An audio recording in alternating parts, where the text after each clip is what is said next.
Excuse me, sir. I'd like to check my account balance, please. A black kid in worn-out shoes stood at the counter. 10 years old, cracked soles, frayed laces, thrift store jacket swallowing his small frame. The bank manager stopped, looked the boy up and down slowly, then burst out laughing. "Check your account?" His voice echoed across the marble lobby. "This is First National Heritage Bank, not a welfare office for street kids." Bradley Whitmore stepped closer. His expensive cologne clashed with his ugly sneer. "Look at those shoes! Look at that skin!" He shook his head in theatrical disgust. "Another black kid looking for a handout. You people are all the same. Get out before I call security. We serve real customers here." The security guard moved closer, hand on his baton. A wealthy customer shouted from behind, "Throw him out already! He's stinking up the place!" Laughter rippled through the lobby, cruel, loud, united against one small boy. No one defended him, not a single person, but not one of them could have imagined what would happen next. Within the hour, Bradley Whitmore himself would be begging, not for money, but for mercy.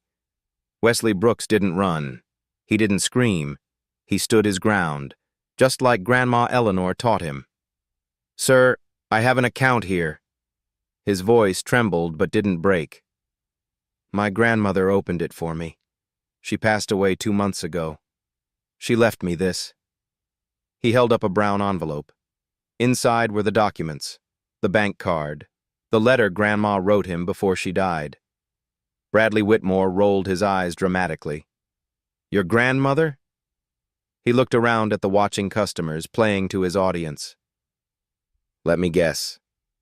She also left you a mansion in the Hamptons and a private jet?" Laughter again. The wealthy customers loved the show. Chelsea Morrison, the senior teller, leaned over her counter. Her lip curled with disgust. "Sir, should I call the police?" "This kid is obviously running some kind of scam." Bradley waved his hand. "Not yet. Let's see what kind of con he's pulling first." He snatched the envelope from Wesley's hands, pulled out the documents roughly. His eyes scanned them with bored contempt. Then he saw the bank card. Black, premium tier, platinum reserve, the kind issued only to high-net-worth clients. For 1 second, something flickered across Bradley's face. Confusion, maybe even doubt. But prejudice is a powerful thing. It can blind you to what's right in front of your eyes. Bradley shook off his doubt. "Where did you steal this?" He held up the card, showing it to the lobby like evidence in a courtroom. "A black kid from the projects with a platinum reserve card? You really expect me to believe that?" Wesley's hands trembled. "I didn't steal anything. It's mine. My grandma—" "Your grandma, nothing." Bradley threw the card on the counter. It skidded across the marble surface. "I've been in banking for 15 years, kid. I know a fraud when I see one." He pointed to the far corner of the lobby, near the janitor's closet, near the bathroom entrance, the worst seats in the building. "Sit over there. Don't move. Don't talk to anyone. I'm calling headquarters to verify this so-called account." Wesley walked to the corner, head down, shoulders hunched, each step heavier than the last. He sat on the cold metal chair, alone, surrounded by marble and brass and wealth that seemed to mock his worn-out shoes. He pulled out Grandma Eleanor's letter. Her handwriting was shaky, but full of love. "My brave Wesley, never let anyone make you feel small. You are worth more than they will ever know." He read those words 3 times, trying to believe them. His phone buzzed. A text from Uncle Lawrence. "Stuck in a meeting. Be there in 20 minutes. You're doing great, champ." Wesley almost smiled. He had no idea how much those 20 minutes would change everything. Tier 1, the waiting game. 15 minutes passed, then 20, then 25. Wesley sat in the corner, invisible, forgotten, erased. The bank hummed with activity around him. Customers came and went. Tellers smiled and processed transactions. Business continued as usual. But not for Wesley. He watched Bradley Whitmore help a white man in a golf polo open a brand new account. The man had arrived 15 minutes after Wesley. He was served immediately. No questions, no suspicion, no demands for extra identification, just smiles and handshakes and, "Welcome to First National Heritage." Wesley watched Chelsea Morrison bring Bradley a cup of coffee from the break room. They stood together near the water cooler, laughing. Their eyes kept drifting toward Wesley's corner. More laughter. He couldn't hear what they were saying. He didn't need to. He watched a wealthy woman in a designer dress deposit a check for what looked like thousands of dollars. The whole process took 3 minutes. She left without even glancing at the black kid sitting alone near the janitor's closet.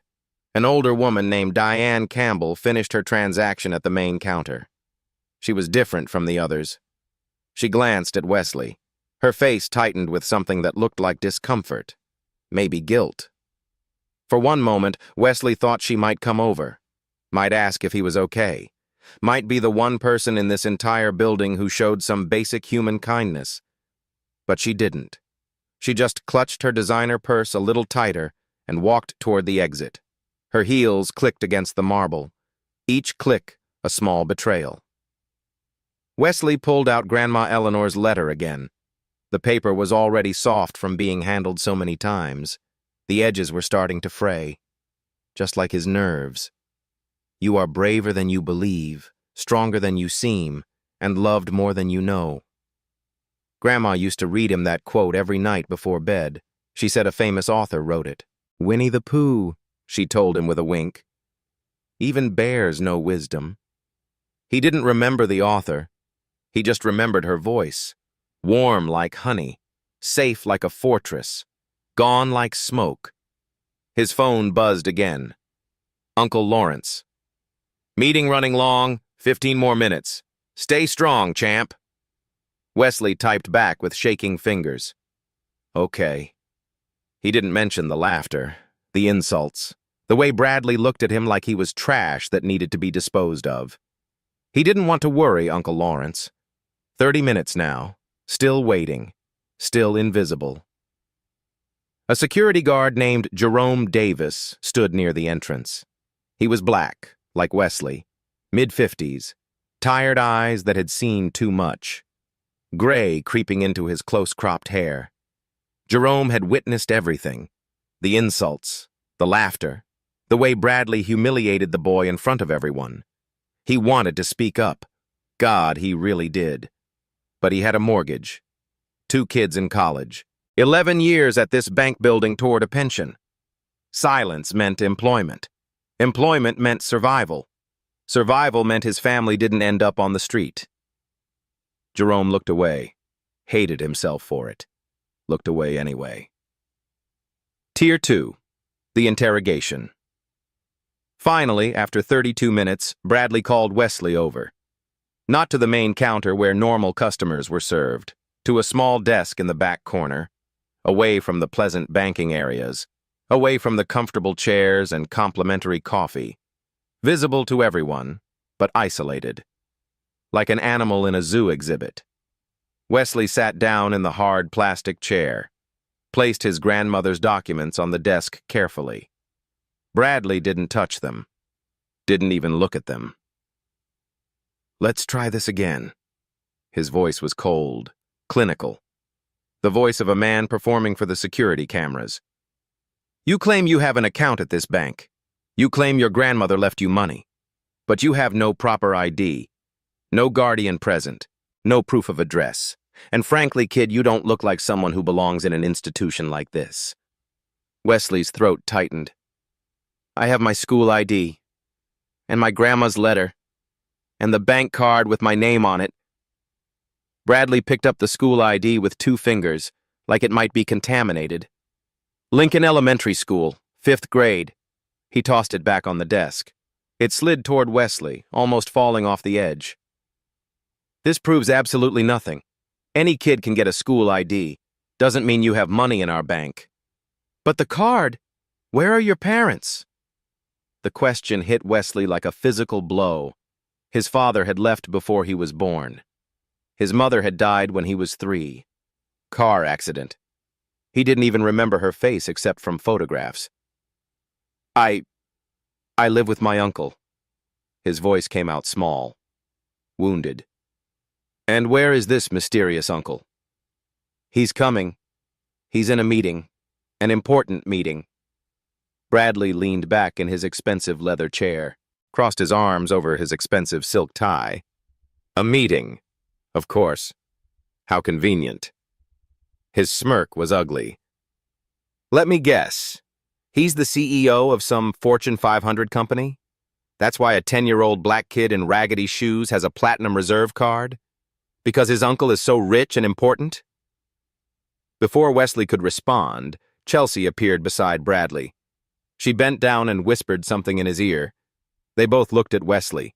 Chelsea's smirk matched Bradley's perfectly. I don't know what kind of scam you and your so-called uncle are running, Bradley said, louder now, wanting the other customers to hear. But it won't work here. I'm freezing this account pending a full investigation. Wesley's eyes went wide. You can't do that. That's my grandma's money. She saved her whole life. Your grandma. Bradley's voice dripped with sarcasm, each word a small knife. Right. The teacher who supposedly left you a fortune. Tell me something, kid. What did she really do? Rob a bank herself? Deal drugs? What? The words hung in the air like poison. Wesley felt something crack inside his chest, in the place where he kept Grandma Eleanor's memory safe. Tier 3. Public abuse of power. Bradley stood up from his desk, straightened his tie, smoothed his jacket, then he raised his voice, made absolutely sure the entire lobby could hear every word. Ladies and gentlemen, I apologize for this disruption. His voice carried like a practiced actor's. This is what we deal with every single day. People who don't belong in places like this, trying to take what isn't theirs. 6 customers watched the spectacle. Some nodded in agreement, their prejudices confirmed. Others looked uncomfortable but stayed silent. None of them spoke up. Diane Campbell had returned. She'd made it to her car in the parking lot, but she couldn't turn the key, couldn't drive away. Something, guilt, conscience, basic humanity, had pulled her back inside. Now she stood near the entrance, watching everything unfold. Her hands were shaking. I don't know where you stole that card, Bradley continued, pointing at Wesley like a prosecutor at a trial. I don't know what kind of lies you've been told, but you are not getting a single penny from this bank. Not today, not tomorrow, not ever. Wesley's vision blurred with tears. He tried to stop them. Boys don't cry, some voice in his head said. Grandma's voice answered, Boys feel, Wesley. Feeling is strength. My grandma worked 40 years, he managed to say. His voice cracked, but he kept going. She was a teacher at Lincoln Elementary. She saved everything for me. She promised. Spare me the sob story. Bradley's voice was a slap. I've heard them all before. Every con artist has a dead grandmother and a tragic tale. He turned to Jerome, still standing by the entrance. Security. Escort this kid out of my bank, now! Jerome didn't move. His feet felt nailed to the marble floor. Did you hear me? Bradley's voice sharpened. I said now! Jerome walked toward Wesley. Slowly. Each step a small death of his self-respect. 11 years of silence. 11 years of watching Bradley humiliate people who didn't fit his image of a real customer. Immigrants struggling with English, women in second-hand clothes, elderly people confused by technology. Anyone who looked poor, sounded different, seemed vulnerable. Jerome had never spoken up. Not once. Not ever. Today was no different. Today, he was still a coward. He stopped in front of Wesley, extended his hand. Couldn't meet the boy's eyes. Wesley stood up on his own. He didn't need help. He picked up his grandmother's letter from the desk, pressed it against his heart like a shield, walked toward the door with as much dignity as a 10-year-old could carry. Bradley's voice followed him like a curse. Next time you want to beg for money, try a homeless shelter or a street corner. That's more your natural environment. Someone in the lobby actually laughed. A real laugh, loud and cruel. Wesley reached the exit. His phone started ringing. The screen lit up. Uncle Lawrence, calling. He tried to answer. His hands were shaking too badly. The phone slipped from his fingers, crashed onto the marble floor. The screen cracked. Jerome picked it up. For one moment, their eyes met.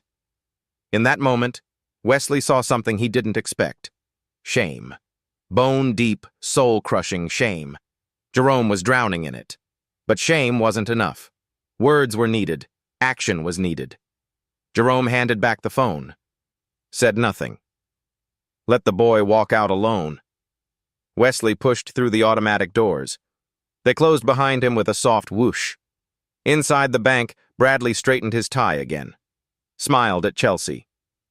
And that's how you handle it, he said, satisfaction oozing from every word. Give these people an inch, they'll take everything. Chelsea nodded, but her smile had faded. Something uncomfortable stirred in her stomach. Bradley's phone buzzed. An email notification. Subject line, urgent, Q4 investor visit, immediate preparation required. He glanced at it, deleted it without reading. Too busy, too important, too confident in his own power.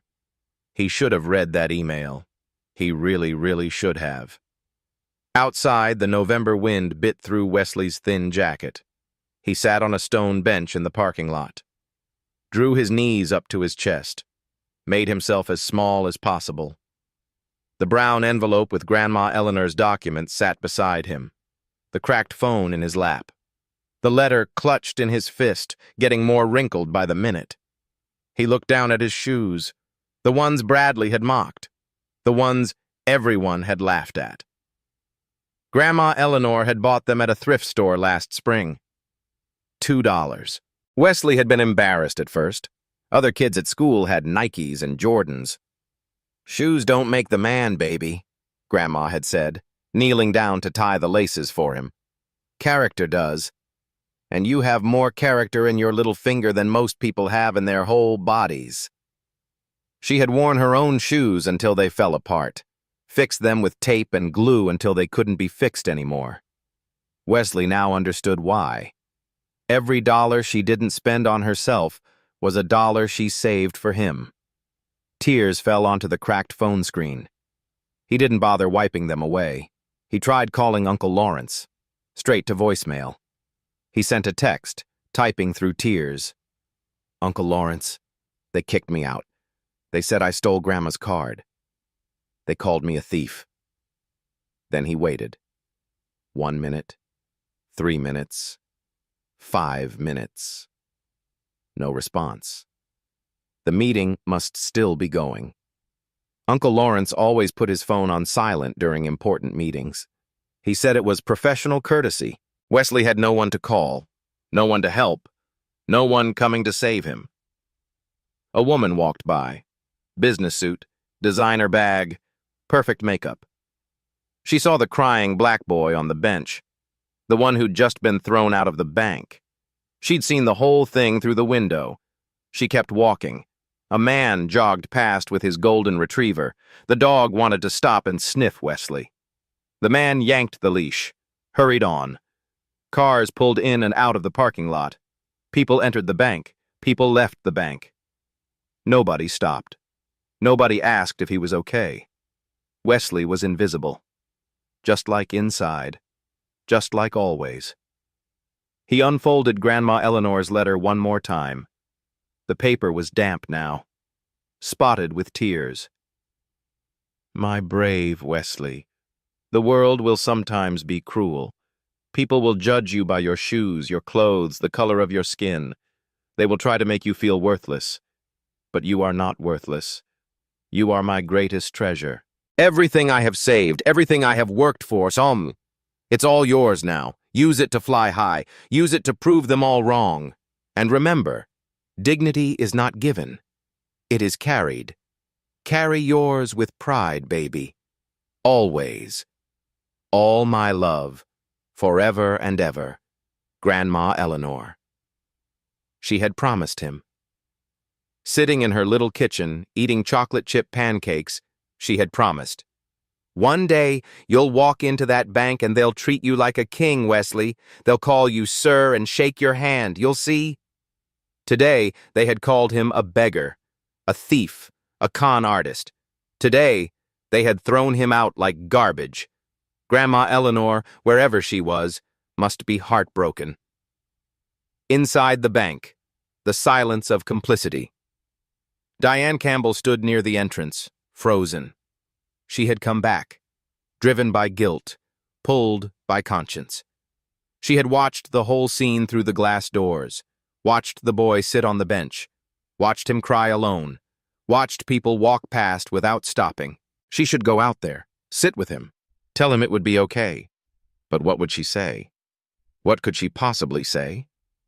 She had stood right there in the lobby, watched Bradley humiliate that child, heard the insults, the racism, the cruelty, and she had done nothing, said nothing, just like everyone else. What right did she have to comfort him now? Jerome Davis stood at his post by the door.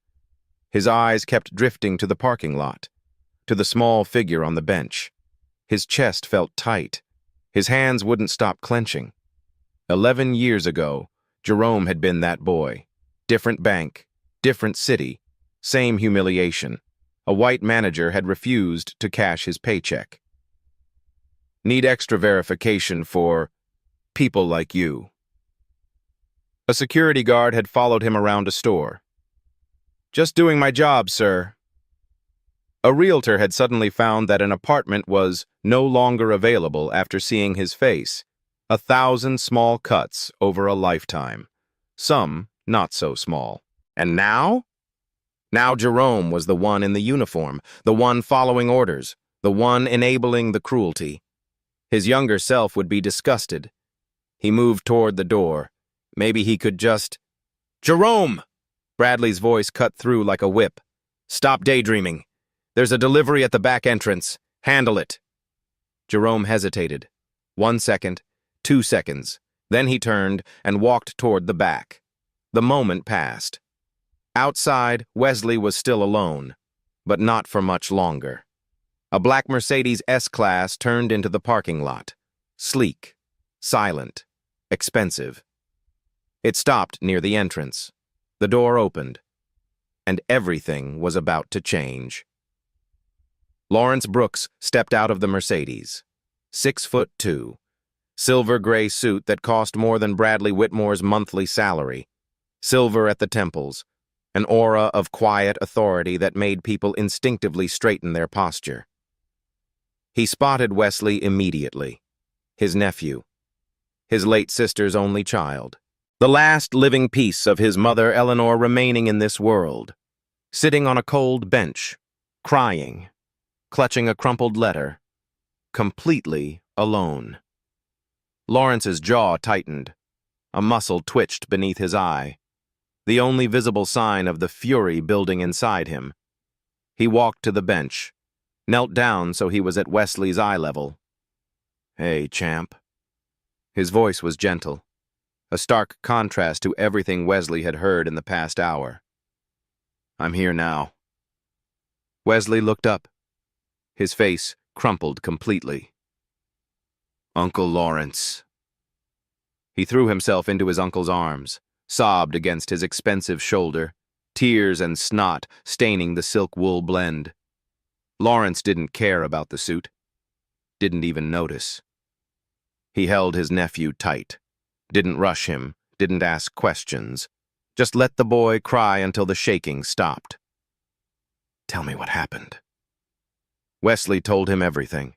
Every word, every insult, every laugh, every moment of humiliation. Lawrence listened in absolute silence. His face remained calm, controlled. But his eyes grew darker with each sentence, harder, colder. When Wesley finished, Lawrence stood up slowly. "You did nothing wrong," he said. His voice was firm as bedrock. "Nothing. Do you understand me? This is not your fault. None of it. But they said they were wrong, and they're about to find out exactly how wrong." He took Wesley's hand, started walking toward the bank entrance. Wesley pulled back. "I don't want to go back in there. Please, Uncle Lawrence, please." Lawrence stopped, knelt down again. "I know, champ. I know it's scary, but sometimes we have to face the people who hurt us." He squeezed Wesley's hand. "Not to fight them, not to yell at them, but to show them that they couldn't break us, that we're still standing, that they have no power over us." Wesley looked at the glass doors, at the marble lobby beyond, at the place where he'd been humiliated. He thought about Grandma Eleanor. What would she want him to do? Dignity is not given, it is carried. "Okay," he whispered. "Okay." A second car pulled into the parking lot. A luxury SUV with tinted windows. A woman stepped out. Tall, elegant, professional. Patricia Edwards, Regional Director of First National Heritage Bank. She had been driving to the quarterly investor visit, the one Bradley kept ignoring in his emails, when her phone rang. Lawrence Brooks on the line, CEO of Meridian Capital Holdings, the bank's largest institutional investor. He explained what had happened in exactly 60 seconds. Calm, factual, devastating. Patricia had immediately changed course. She approached Lawrence now, nodded respectfully. "Mr. Brooks, I cannot tell you how sorry I am. This is completely unacceptable. Completely." Lawrence's expression didn't soften. "We'll discuss what's acceptable inside. My nephew deserves an apology, and I want to see exactly who we're dealing with." Patricia nodded. "Of course." "Of whatever you need." They walked toward the entrance together. Lawrence, Patricia, Wesley. Wesley's heart pounded so hard he could feel it in his ears. His legs felt weak, rubbery, like they might give out. The last time he walked through these doors, he was thrown out like trash. Now he was walking back in, with his uncle's hand warm around his, with a regional director beside them. He didn't understand everything that was happening, but he understood this. Something had shifted. The ground beneath his feet felt different. The automatic doors slid open. The lobby fell silent. Every head turned. Bradley Whitmore saw Patricia Edwards first. His face went white as chalk. Regional Director. Unannounced visit. This was very, very bad. He hurried over, adjusting his tie, forcing his VIP smile onto his face. "Ms. Edwards, what a wonderful surprise!" His voice was too loud, too eager. "We weren't expecting you until—" "Plans changed." Patricia's voice could have frozen water. Then Bradley noticed the man beside her. Tall, distinguished. The kind of suit that screamed money and power. And holding hands with... Bradley's stomach dropped. The black kid. The one he'd just thrown out. The one he'd called a thief, a beggar, a con artist. The kid was back, and he was holding hands with someone who clearly mattered. "I'd like to introduce you to someone," Patricia said. Her voice carried across the silent lobby. "This is Lawrence Brooks, founder and CEO of Meridian Capital Holdings." The name hit Bradley like a physical blow. Meridian Capital Holdings, the bank's largest institutional investor, 34% ownership of the parent company, the man who could make or break careers with a single phone call. That man, that Lawrence Brooks, was holding hands with the kid Bradley had just destroyed. "I believe you've already met my nephew," Lawrence said quietly. He stepped aside. Wesley stood there, eyes still red. Grandmother's letter still clutched to his chest, but now he was standing straight, chin up, shoulders back, Bradley's face cycled through emotions like a slot machine. Confusion, recognition, dawning horror, pure terror. I didn't. If I had known who he was. That's exactly the problem, Lawrence said. Isn't it? Chelsea Morrison dropped her pen. It clattered against the marble floor like a gunshot in the silence. Jerome Davis, standing near the back now, felt something shift in his chest. Something that had been dead for 11 years stirring back to life. Diane Campbell, still by the entrance, pressed both hands against her mouth. Tears streamed down her face. Every single person in that lobby was watching. The customers who had laughed, the employees who had enabled, the bystanders who had stayed silent. All of them witnesses now. To what was about to happen next. Lawrence released Wesley's hand. He walked toward Bradley slowly, each step deliberate, each step measured. The walk of a man who knew his power and didn't need to rush. Bradley took a step backward. His back hit the marble counter. Nowhere to run. Mr. Whitmore? Lawrence's voice wasn't loud. It didn't need to be. The entire lobby was holding its breath. My nephew came here today to check his account balance. His grandmother, my mother, left him that money as his inheritance. It's legally his. Every penny. Can you explain why he was denied service? Bradley's mouth opened, closed, opened again. He looked like a fish drowning in air. There were irregularities. We were just following standard protocol. What irregularities? Lawrence's voice remained calm, controlled. Somehow that made it more terrifying than shouting. The account is properly documented. The funds have been verified by your own bank. What specific irregularity justified treating a 10-year-old child like a criminal? I didn't realize. If I had known who he was, that's exactly the problem. Lawrence stepped closer. Bradley tried to press himself into the counter, but there was nowhere to go. You didn't know who he was, so you decided he was nobody.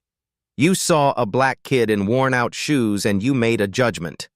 Not about protocols, not about policies, about who deserves to be treated like a human being. The words landed like hammer blows. My mother worked 40 years as an elementary school teacher. She rode the bus until she was 70 because she never wanted to waste money on a car. She wore the same winter coat for 15 years. She ate store-brand groceries so she could put money aside. Lawrence's voice didn't waver. If she had walked in here today, you would have treated her exactly the same way. Laughed at her.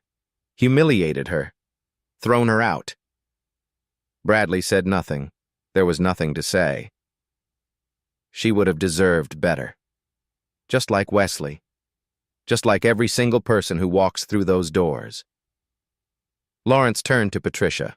Before we discuss consequences, I want Mr. Whitmore to see something. Patricia nodded.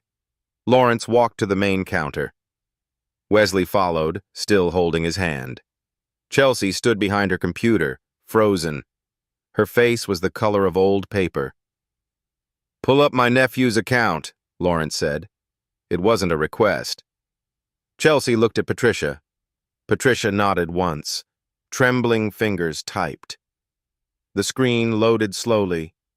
Everyone held their breath. And there it was. Account balance, $487,263. Almost $500,000. 40 years of a teacher's salary. Every birthday card with money tucked inside. Every Christmas bonus. Every summer tutoring job. Every single dollar Eleanor Brooks had earned, saved, sacrificed. All for Wesley. Bradley stared at the number. His face went gray. His mouth fell open. No sound came out. Complete silence. Then Lawrence spoke. He laughed at your shoes. His voice was quiet but carried to every corner of the lobby. He stopped laughing when he saw the balance. The number glowed on the screen. $487,263. Bradley couldn't stop staring at it. His brain couldn't process what his eyes were seeing. $500,000 in an account belonging to the kid he'd just called a beggar.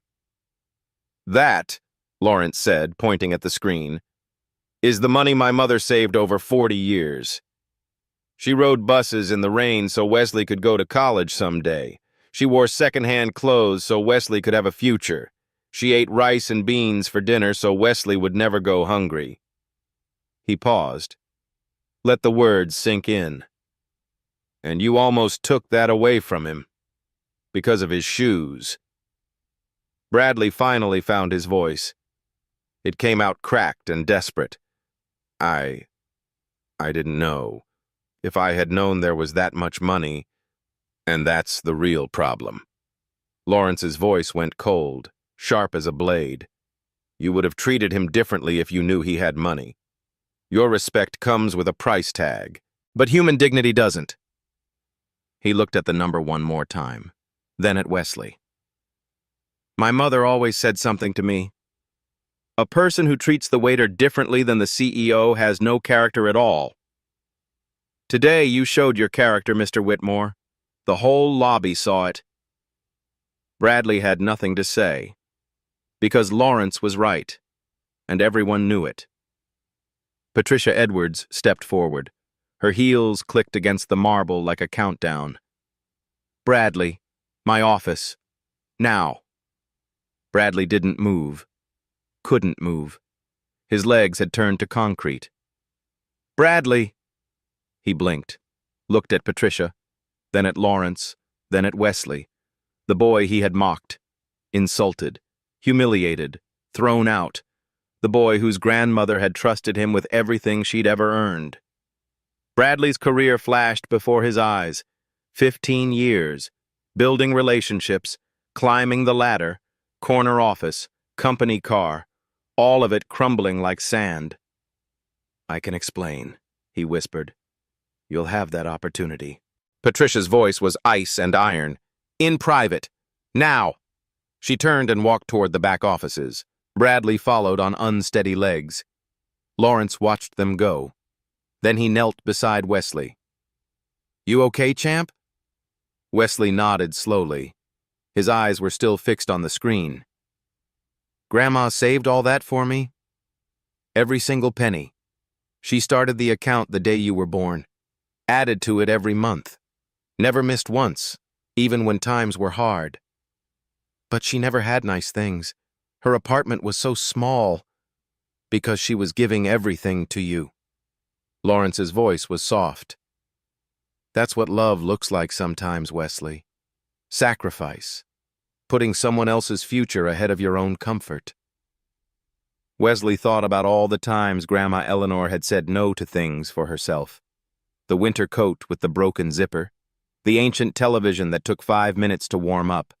The reading glasses held together with tape. She could have had so much more. Instead, she gave it all to him. I'm going to make her proud, Wesley whispered. I promise. You already have, champ. Lawrence squeezed his shoulder. You already have. Inside Bradley's office, the temperature had dropped 20 degrees. Patricia sat in Bradley's chair, behind Bradley's desk, a deliberate choice.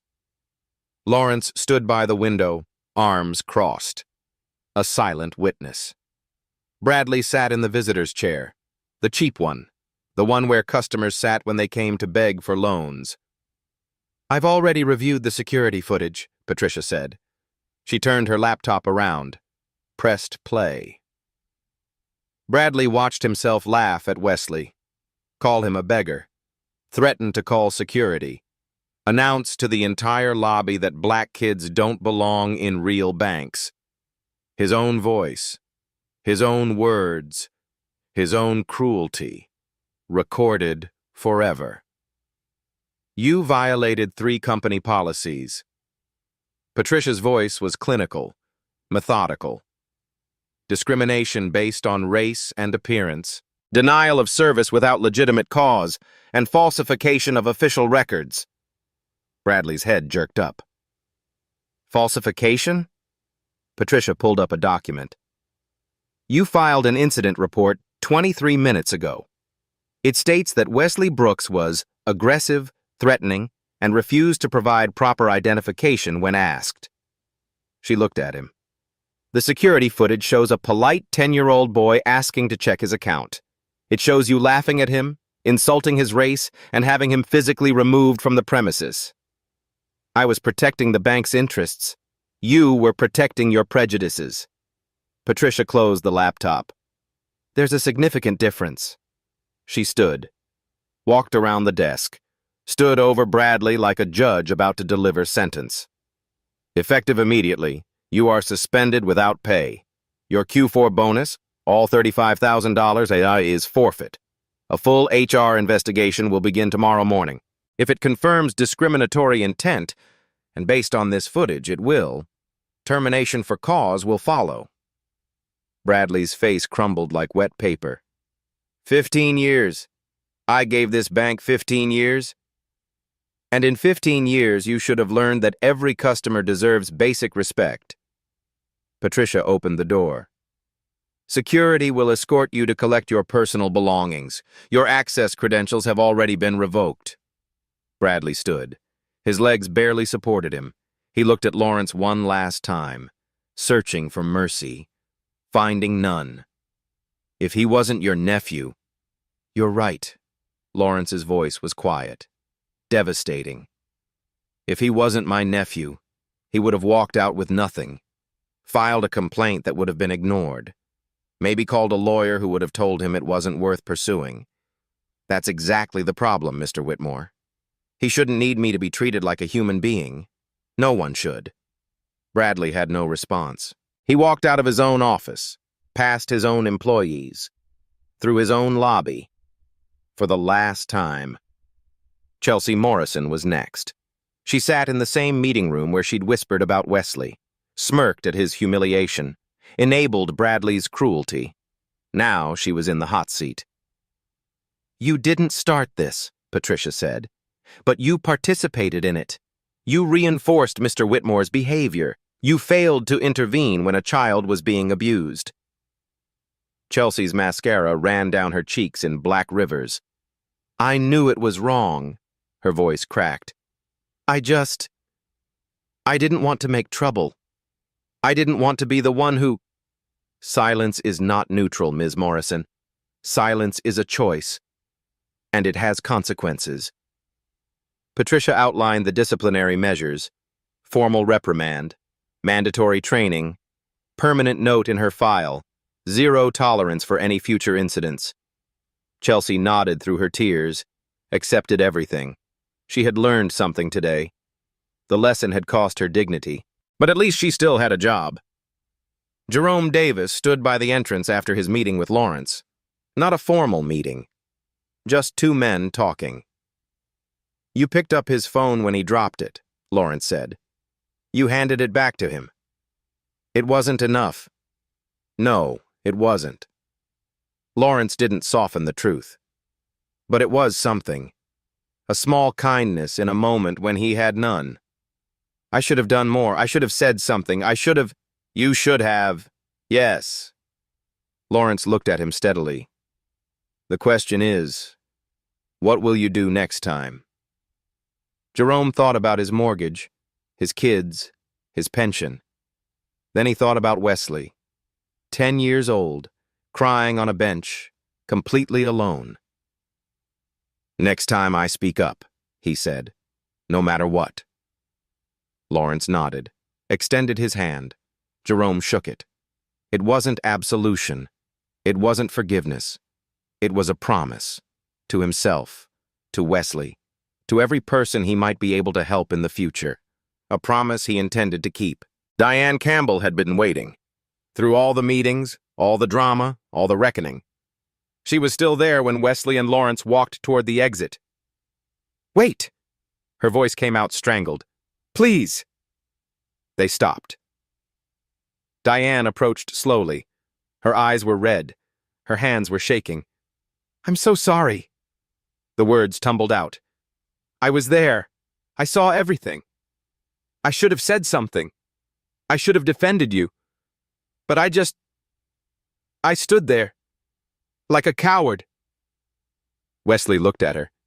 This woman who had watched his humiliation in silence. He thought about Grandma Eleanor. What would she say?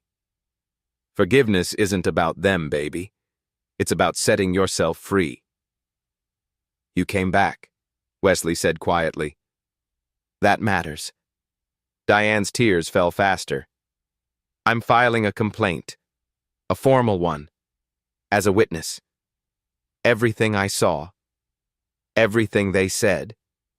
It goes on the record. Lawrence nodded. That takes courage. It takes less courage than your nephew showed today. Diane looked at Wesley.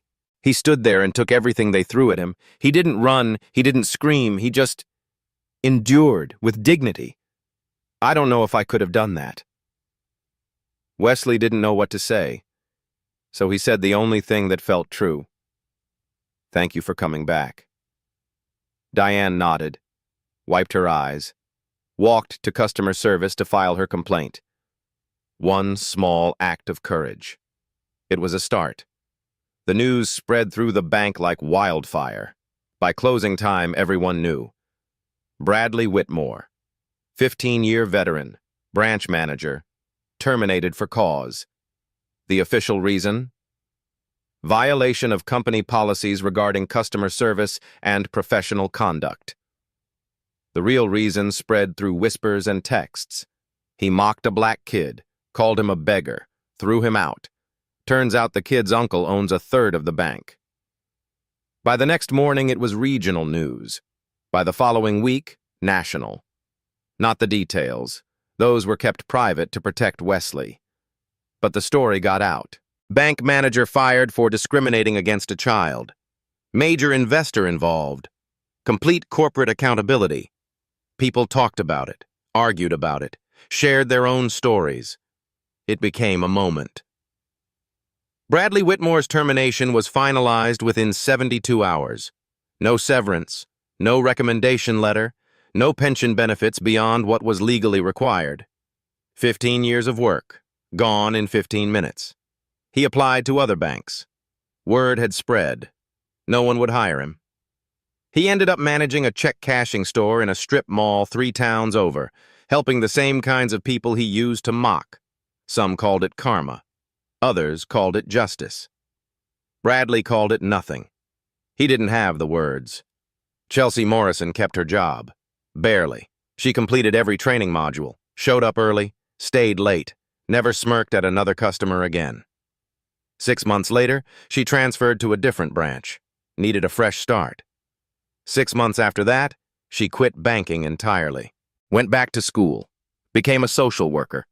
She spent her days helping families navigate systems designed to exclude them, the same systems she had once enforced. The irony wasn't lost on her. Neither was the lesson. 3 weeks after the incident, Jerome Davis faced his first test. A young Hispanic woman came into the bank. Nervous, uncertain. Her English wasn't perfect. She struggled to explain what she needed. A new teller, young, impatient, was getting frustrated. His sighs were getting louder, his eye rolls more obvious. Jerome walked over. Is there a problem here? The teller started to explain. Jerome cut him off. This woman is a customer. She deserves patience and respect. Help her properly, or I will find someone who can. The teller's eyes went wide. He apologized, helped the woman with genuine care. Jerome went back to his post. His heart was pounding, his hands were shaking, but he had spoken up. For the first time in 11 years, he had spoken up.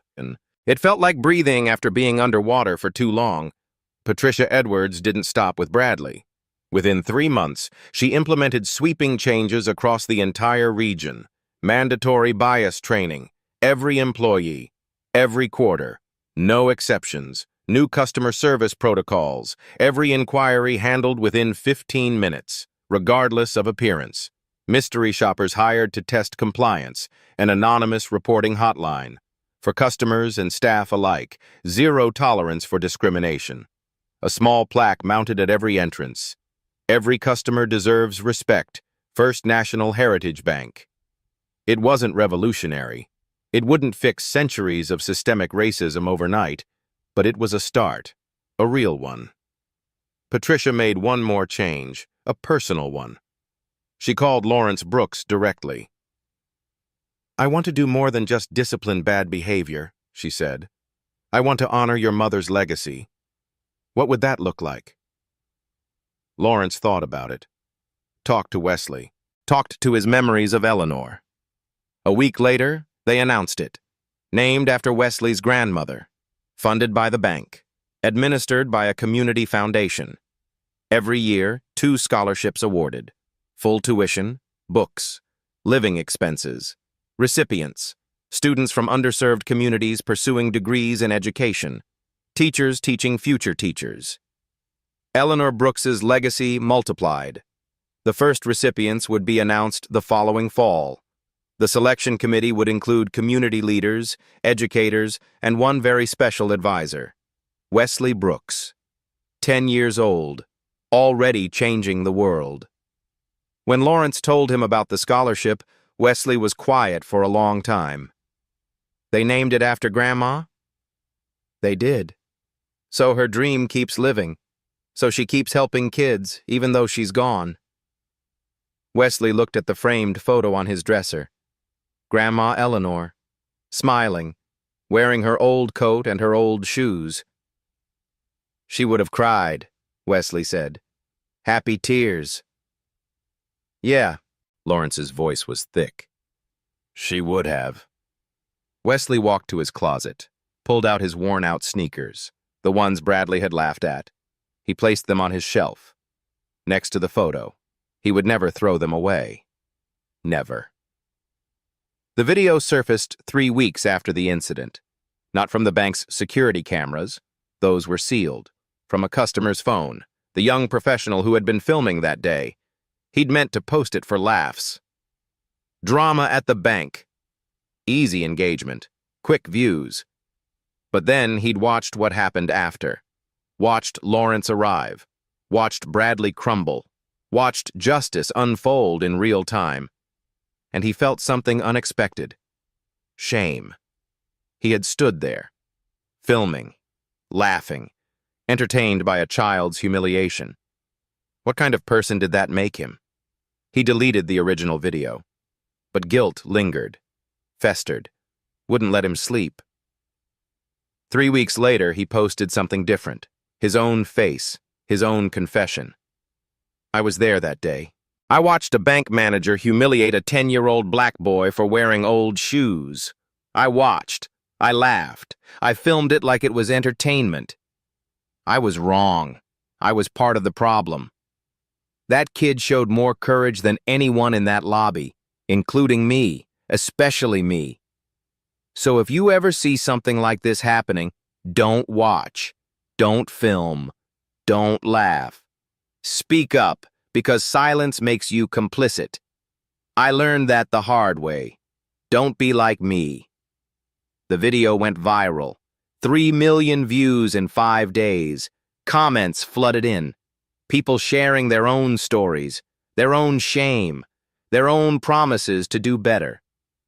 A national conversation started about bias, about assumptions, about the snap judgments we make based on appearance. Wesley never saw the video. Lawrence made sure of that. The boy had been through enough. But the message spread anyway. One small act of honesty. One confession. Millions of conversations. Change doesn't come from big moments. It comes from countless small ones. This was one of them. 8 years later. Wesley Brooks walked across a sun-drenched campus. Georgetown University. First day of freshman orientation, 18 years old now, tall, confident. A far cry from the frightened 10-year-old in the marble lobby, but not entirely different. He still carried his grandmother's letter, laminated and protected now, tucked safely in his wallet, close to his heart. And on the shelf in his dorm room sat a pair of worn-out sneakers, cracked soles, frayed laces, faded from years of careful display. His roommate noticed them immediately. "Bro, are those your shoes? They're completely destroyed." Wesley smiled. "They're the most valuable thing I own." "Valuable? They look like they belong in a trash can." Wesley picked them up gently, ran his thumb over the cracked leather. "My grandmother bought these for me when I was 10. $2 from a thrift store. She apologized because she couldn't afford better." He set them back on the shelf. "She saved $500,000 for my education, wore the same coat for 15 years, took the bus in the rain, ate cheap food so I could have a future." He looked at his roommate. "These shoes remind me that love isn't about what you have. It's about what you give." His roommate was quiet for a long moment. "That's actually really beautiful, man." "Yeah." Wesley touched the shoes one more time. She was really beautiful. Lawrence Brooks continued running Meridian Capital, but he made changes too. He started a mentorship program for young people from underserved communities, paid internships, real opportunities, actual career paths, not charity, investment. "Talent is distributed equally," he told his board. "Opportunity isn't. We can change that." The Eleanor Brooks Memorial Scholarship flourished. 14 recipients in 8 years. Teachers, counselors, principals, all carrying Eleanor's legacy forward, all teaching future generations. Jerome Davis retired from the bank 3 years after the incident. But he didn't disappear. He became a school resource officer. Different kind of security. Protecting kids instead of removing them. Every time he stood up for a student, he thought of Wesley. Every time he spoke against injustice, he honored the promise he'd made. He never stayed silent again. Not once. Diane Campbell joined the bank's Community Advisory Board. The woman who had watched in silence became a voice for change. She volunteered at schools, spoke to students about courage, about speaking up, about the cost of silence. "I was a bystander once," she told them. "I chose to stay quiet. It's a choice I regret every single day. Don't make my mistake." Chelsea Morrison found her redemption in social work. She spent her days helping families like the ones she used to dismiss.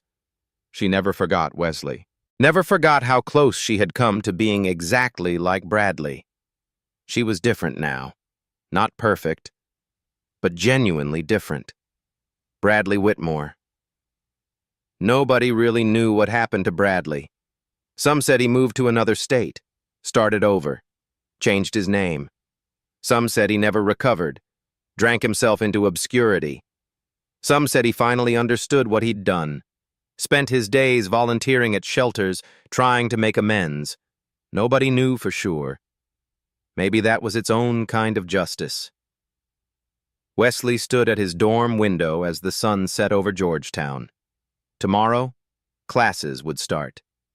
His future would begin. He pulled out his grandmother's letter. Read it one more time. The words he knew by heart. "My brave Wesley, never let anyone make you feel small. You are worth more than they will ever know. Dignity is not given. It is carried. Carry yours with pride." He had carried it, through the worst day of his life, through years of growing up, through the journey that brought him here. His phone buzzed. Uncle Lawrence. "First day tomorrow. How are you feeling, champ?" "Nervous, excited, ready." "Your grandma would be so proud of you." "I know." Wesley looked at the worn-out shoes on his shelf. "I think about her every day." "She's with you, Wesley. Always will be." They talked for a few more minutes, then Wesley hung up. He had orientation to attend, a future to build, a legacy to honor. He grabbed his backpack, brand new, expensive, a gift from Uncle Lawrence. But on his feet were the old sneakers, the ones he'd brought to campus, the ones he wore on special occasions. Today felt like a special occasion. Wesley Brooks walked out of his dorm room, into his future, carrying his dignity with pride, just like Grandma Eleanor taught him. Respect is not a reward for success. It's not earned by money, fancy clothes, or knowing the right people. It's the baseline of humanity, the minimum we owe each other. Wesley Brooks didn't need a powerful uncle to deserve basic decency. No one does. But that day in the bank, he learned something important. Some people measure your worth by your shoes, others by your wallet. A few rare ones measure it by your character. Be one of the rare ones. And if you ever find yourself in a lobby watching someone be humiliated, ask yourself, which person do you want to be? The one who laughed? The one who filmed? The one who stayed silent? Or the one who spoke up? The choice is yours. It's always yours.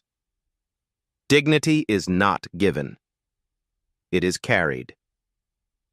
Carry yours with pride, and help others carry theirs. That's how we change the world, one small act of courage at a time. If this story reminded you of something you've witnessed, or something you stayed silent about, share it. Not for us. For the next Wesley who walks in somewhere alone and needs someone to speak up.